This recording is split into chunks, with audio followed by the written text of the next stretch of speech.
मोह माया जरूरी है। जी। मोह माया नहीं होगी तो काम ही नहीं चलेगा। मोह माया में रहना जरूरी है, लेकिन फंसना गलत है। फंसना नहीं चाहिए। फंसना यही सब कुछ है, ये नहीं मानना चाहिए। बिना मोह माया से भी संसार नहीं चलेगा। भगवान ने ही मोह माया फैलाई है, तो ही संसार आगे बढ़ रहा है। लेकिन फंसना नहीं पड़ेगा। इतना अवश्य ध्यान रखना पड़ेगा कि सारे काम माया से ही होते हैं, लेकिन माया भी उतनी आवश्यकता नहीं है।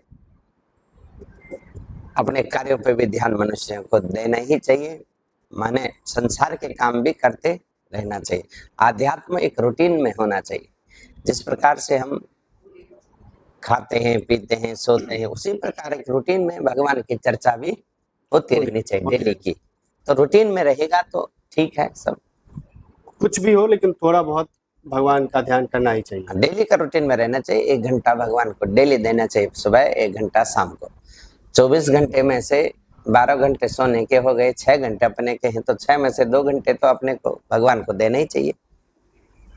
भगवान श्री कृष्ण ने बहुत सी लीलाएं की, उससे युवा पीढ़ी क्या सीख सकते हैं? मैं ज्यादातर फोकस अभी युवा पीढ़ी पर ही कर रहा हूं, क्योंकि आप जानते हैं कि देश की जो हालत है अभी, संकट है, उसमें जरूरी है कि वो एक सही मार्ग पर चल सके। और श्री कृष्ण ने जो भगवान है, उन्होंने कौन सी लीलाएं की और उनसे कौन कौन सी लीलाओं से युवा क्या क्या सीख सकते हैं, इसका आप विस्तार से थोड़ा वर्णन करें तो बहुत ही महाराज जी कृपा होगी। युवा पीढ़ी को सबसे पहले अपने चरित्र का निर्माण करना चाहिए जी। अगर युवा पीढ़ी का चरित्र का निर्माण होगा तो ही भविष्य बनेगा।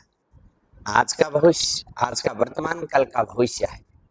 अगर वर्तमान सुधर गया तो भविष्य सुधर गया। बच्चे आज अपने जीवन के निर्माण में अगर समय देंगे, समय से उठेंगे, खाएंगे, पिएंगे, भगवान के भजन में 1-2 घंटा देंगे, उसी के संग उनका कल का भविष्य सुधर जाएगा। वर्तमान में किसी प्रकार के व्यसनों में उन बच्चों को नहीं पड़ना चाहिए। किसी भी प्रकार के गंदे व्यसनों में रति नहीं होना चाहिए, तभी उनका भविष्य बच पाएगा। भगवान रामचंद्र जी जो मर्यादा पुरुषोत्तम थे, वे प्रातः काल उठकर माता के चरणों में सिर झुकाते थे। उसी प्रकार संदेश उन्होंने दिया कि सारे लोगों को भी प्रातःकाल उठ करके माता पिता को प्रणाम करना चाहिए और उन्हीं के संग आशीर्वाद लेकर के उसी से जीवन की शुरुआत करनी चाहिए। उसी से भविष्य सुधर जाएगा। और ये लोग जो जो देखते जाएंगे, आगे की पीढ़ी भी देखती जाएगी और सुधरते जाएगी।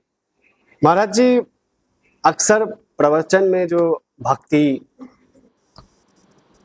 ज्ञान और कर्म की बात की जाती है, इन तीनों में अंतर क्या है? भक्ति, ज्ञान, कर्म, और व्यस्त जीवन में इसे कैसे संतुलित कर सकते हैं? भक्ति तो प्रेम हो गया जी। भक्ति मैंने प्रेम, किसी के प्रति अनन्य प्रेम का भाव, वो भक्ति है। ज्ञान हो गया है जानना, किसी चीज को हम उसके यथार्थ स्वरूप को जान लें, वो ज्ञान हो गया है। और भक्ति, ज्ञान, और एक प्रश्न क्या था? प्रेम, भक्ति और ज्ञान, कर्म।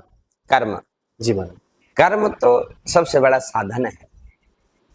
भक्ति ज्ञान एक अलग विषय है, लेकिन कर्म एक विषय, अलग विषय है। कर्म से ही भक्ति ज्ञान की उत्पत्ति होगी। अगर कर्म नहीं होगा तो भक्ति नहीं होगी, ज्ञान नहीं होगा।